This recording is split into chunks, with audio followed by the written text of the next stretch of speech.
পাকা বাড়ির মালিকদের আবাস তালিকায় নাম উঠছে। এই অভিযোগে ব্লক প্রশাসনকে নালিশ জানালেন বিজেপি নেতা। পাল্টা বিজেপি নেতার বাড়ি ঘেরাও করলো স্থানীয়দের একাংশ।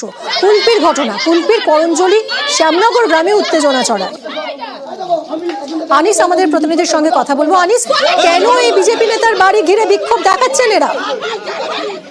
একেবারে কুলপির করঞ্জলির যে শ্যামনগর এলাকা রয়েছে সেখানেই বিজেপি নেতার বাড়ি ঘিরেই সকালে এলাকার বাসিন্দারা বিক্ষোভ দেখায় এবং বাড়িতে চড়াও হওয়া বলে অভিযোগ। মূলত কুলপির বিজেপি নেত্রী সৈতা হালদার তিনি বলেন যে তার স্বামী এলাকায় যাদের পাকা বাড়ি রয়েছে তাদের এবং এই আবাস তালিকায় তাদের নাম এসেছে, এই নিয়ে কিন্তু ব্লক প্রশাসনের কাছে নালিশ জানায়।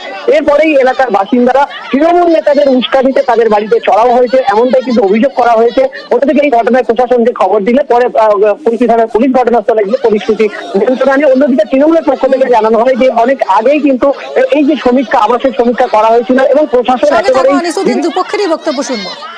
টিএমসি পার্টির লোকেরা পরিকল্পনাভাবে এসছে আমাকে হ্যারাসমেন্ট করার জন্য, আমাকে মারধর করার জন্য। কেননা আমি বিডিও অফিসে গিয়েছিলাম 27 তারিখে যখন ঘরের লিস্ট হয় তখন দেখলাম যে গ্রামে যাদের পাওয়ার যোগ্য তারা পায়নি, অথচ যাদের ছাদলা বাড়ি তাদের নাম আছে। সেই হিসাবে বিডিওর কাছে যাই, গিয়ে যারা পায়নি তাদের কথা বলতে যাই, বলতে যেতে বললেন ঠিক আছে যারা পায়নি তাদের নাম দাও, আর কারা ছাদলা বাড়ি তাদের নামটা তুমি দাও, কেননা আমরাও চাই যে ছাদলা বাড়িগুলো যাতে না পায়।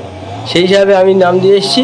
আমাদের কাছে অনুরোধ যে স্যার যাতে প্রকৃত পাওয়ার যোগ্য তারা যেন পায় সেটা আপনারা দেখবেন, সেটাই আমার অনুরোধ আপনাদের কাছে। আমাদের দলের কোনো ওখানে যোগসাজশ নেই। আমরা চাই গরিব মানুষ সবাই আবাস যোজনায় ঘর পাক, প্রকৃত মাটির বাড়ি পাক।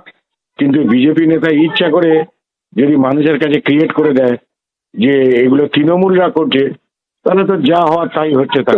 বিজেপি নেতা আসলে জানে না, ঠিক আছে, এই আবাস যোজনায় টাকা দেওয়ার কথা তো বিজেপি নেতার, তা কেন্দ্রীয় সরকারের। সে তো জানেই না এই সার্ভেটা কখন হয়েছিল, নামটা কাদের দেয়া।